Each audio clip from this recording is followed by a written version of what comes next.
Life Drawing Sketchbook, Shading, Cubes, and Spheres. This is the sheet you will need for shading cubes. Notice how each one has a different light source, and there are 4 cubes.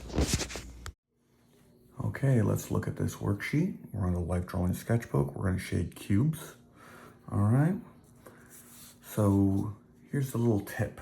Number 1, this is our light source. The light will be hitting this area, okay? So when the light hits an area, it means it's gonna be the whitest area. Good news, I don't have to do anything to this block because the light is solely hitting here. What I'm now gonna do is I'm gonna shade only these 2 areas. But since the light's hitting here, the light will push the shadow. So it will be darkest over here. Now I'm going to use my hatching lines, which are just flat lines because the cube is flat. All right, my darkest will go over here and I'll get lighter and lighter toward the light.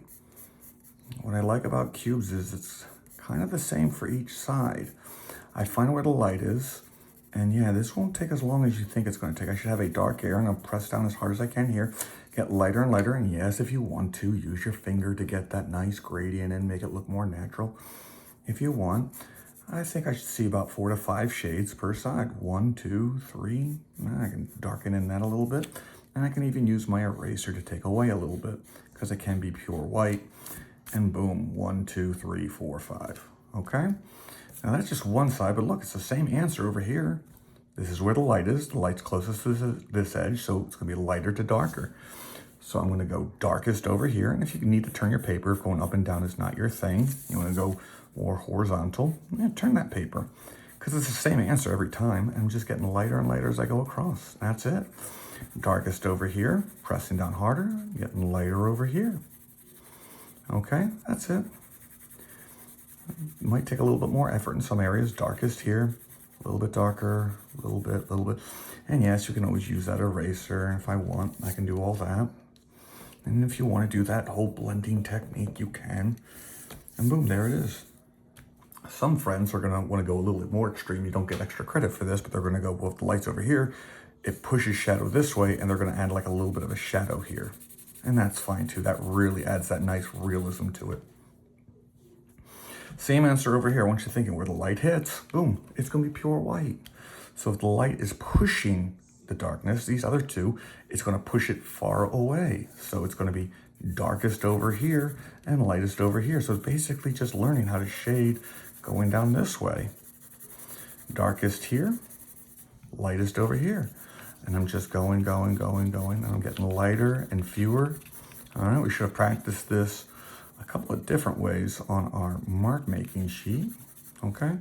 And then I'm gonna do the same thing here. It's gonna be darkest away from the light, and it gets lighter and lighter as we go down. All right, and once again, notice how the white areas start to disappear and go. I may need to come back and layer a little bit more in there. It's important that I use a flat line like this. If I start to curve, it's gonna make the box look like it's bulging. Yeah, we're not there. We don't have bulging boxes. We have just nice flat ones that we get at Christmas that hold Christmas gifts. All right, and that's it. These 2 are nice because, hey, the light's hitting one side. We don't have to shade in that side. These bottom 2 are going to be a little bit trickier because look, the light is hitting the side we do not see. With the light's hitting over here, that means the opposite side, like the side over here that we don't see, is totally encased in darkness. Well, now we're on the other side. So this is going to be the darkest side. I'm going to go as dark as I can because there's no light that's hitting it. It's being blocked by the box. All right, it's totally encased in shadow. All right. And once again, the light pushes the darkness away. So it's gonna be darkest down here. And once again, get lighter as we get higher. All right, just like we did with these other sides. It's always about finding the sides where the light is and where the darkness is pushing the light. All right, it's okay if you come outside the box. We can always undo what we've done. Hey, sometimes we can even keep it if it makes sense. I'm a big fan of turning my pencil outside. I find it shades a lot faster that way. Keeps that tip nice and sharp too for more fine details. Again, I can always bring my pencil in and my finger to kind of do that nice little shade. I should see about, remember, 4 to 5 different shades. Again, I can always use that eraser if I need to bring back some areas. All right, once again, darkest over here, and it gets lighter and lighter as I go up. I'm almost matching the sides. It's like, oh, it's darkest here, a little bit lighter there. All right, and as I go, it all starts to come into play. All right, one more time. If the light's hitting this side, I cannot see it's hitting that side. It's gonna be darkest over here. And it's gonna be from dark to the light. I'm gonna get lighter as I head toward the light. All right, I could do more, but let's be honest, I want you guys to do that work, okay? Good luck. This is the sheet we will need for shading spheres. Notice there are 4 circles and 4 different light sources for each sphere. All right, here we have the Life Drawing Sketchbook Shading Spheres. Spheres is a totally different but similar aspect like the shading cubes was. I like to do the shading cubes worksheet first. However, if you want to do the spheres first, that's kind of up to you. If you're in my class, I'll teach you my order, but if you're at home doing this, go with what you feel strong with, okay? Number 1, we're always talking about contour lines. The contour of this will always be curved. The light area is hitting the surface here, so this is going to be the lightest area. I'm actually going to save a little bit of an area here. I'm not going to shade this area in. No pencil will hit this because the light's hitting there. If you want to go through and look at all of them, like, oh, the light's hitting over here, I'm not going to do this. Light's hitting over here, I'm going to do this. Oh, the light's hitting right here. We'll talk about each one individually, but some people like to go through and save where they're not going to do their work, all right? After that, it's just a matter of knowing, like, it's getting lighter, and remember, the light pushes the darkness. So it's going to be darkest down here. I have to remember to curve my pencil. Even though it's dark down here and I could just scribble it in color, that's not going to help me in the end achieve that nice feeling of roundness. All right, so it's darkest down here, and notice how I'm curving it. I'm getting fewer and fewer in between, and lighter as I come up. I can do short little ones over here and short little ones over there, but I'm constantly curving, keeping it darkest down here and lightest over there. Of course, I'm allowed to use that finger, but notice if I'm gonna contour, if I'm gonna blend, I'm going to blend with a contour. I'm curving my finger too to help give it that nice essence of roundness. All right, this is going to help start making it look like, oh my gosh, it's actually round. Like anything we shade in this class, I should see about 4 to 5 different shadows. We have that dark, a little bit lighter, a little bit lighter, a little bit lighter, and yes, the total white. If you want, you can start to encroach in there. The less white there is, the less intense the light looks. The more white there is, the more white it will look. So yes, and that kind of does it for that one. Coming over here, you notice I saved this area closest to the light. All right, closest to the light, furthest away. So this is the darkest. I'm going as dark as I can with a contour line. All right, contour line. It is curved. I'm getting lighter and lighter and lighter as I go. Lighter and lighter and lighter as I go. All right, and maybe I can even use the same kind, and I can kind of always come back and go darker if I need to. I'm noticing I need to go a little bit darker down here. Make it really dark over here. Get a little bit lighter, a little bit more light as we're going. Trying to save this area, and of course I can always use my eraser to go back in to save me some of that white. Even if it's not perfectly erased, that's fine because that leaves me that little bit of shadow. Of course, I curve with the line if I want to. Yeah, I'm gonna have a dirty finger. However, do not touch your face, do not touch anything else. Just go back and wash your hands. If you need a paper towel, there should be some at the table. And if you want, hey, a little extra credit, shade where the light's pushing it.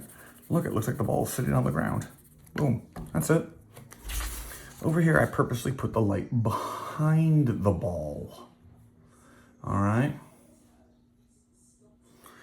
All right, and behind the ball means the light's pushing it this way, and of course, it's getting lighter too. You'll never guess it, darkest. All right, I am going as dark as I can. I'm going to get lighter and lighter and lighter. As I approach the ball, of course, I can curve it the other way as well to make it look like the light is curving one way and the other. All right. This is where it gets a little tricky, trying to cross contour. I can cross contour. Hey, it's cross hatching. And I can use these lines that are curved going the other way. Notice how it's building up that net, that white space in between there, all right? I can go both ways so long as I'm curving. And of course, I'm allowed to take my finger. I'm still doing that cross contour, that curve, that blending, so my fingers go in the same direction, and it should start building up, all right? And if I don't like that, and I'll be honest, I'm not enjoying it right then, but now I'm starting to enjoy it more the more I actually erase a little bit, and I still have that nice little shade that I had, and I can use whatever's left of the pencil to get that nice little very light gray area. The darkest areas will never be done by finger. They'll always be done by pencil, but then we can always spread a little bit of that lightness around. And that's how all of a sudden, if you notice, all of a sudden it's starting to take shape. The last one here is a tricky one because the light's hitting in the middle. So yeah, there's gonna be a little bit of light going around like this. So it means this light is going to be bending around it like this. Yeah, it's going to be darkest around here, coming around here. It's going to get lighter and lighter till I hit that source. I can start to invade it a little bit if I want. But yeah, I'm just hitting that area. And notice how I'm just coming in. And the closer I get to that area, I'm laying off a little bit. I can start to use that circularism technique we did on the mark making, just but making it wide. Look at that. And I'm going back out, I'm blending it now with my finger. Oop, must have been a little bit of something on my finger. Oh well, erases right up. All right, and we just start to kind of smear that in there, and we should see about 5 shades or so. Really grind it in around that edge there. And it kind of helps always if I want to add that shadow, always gives that nice illusion like it's really working. And I can start to, around the light source, really press in heavy and get a little bit lighter as we go. All right, voila. Here's the rubric I'll be grading on. Look down at the bottom part where it's going to say cubes and spheres with light source for your grading opportunities for this section. With both shapes together, there'll be 8 shapes total. If you do all 8 shapes appropriately, with a light source and shading, you'll receive all 25 points. Points start to diminish as you do one or more wrong, either on the cubes or spheres. Please be trying your best. You may always ask for help. You can look back at this video or ask a friend for some help. I'm more than happy to help you. I want you to be successful. This will definitely be part of that final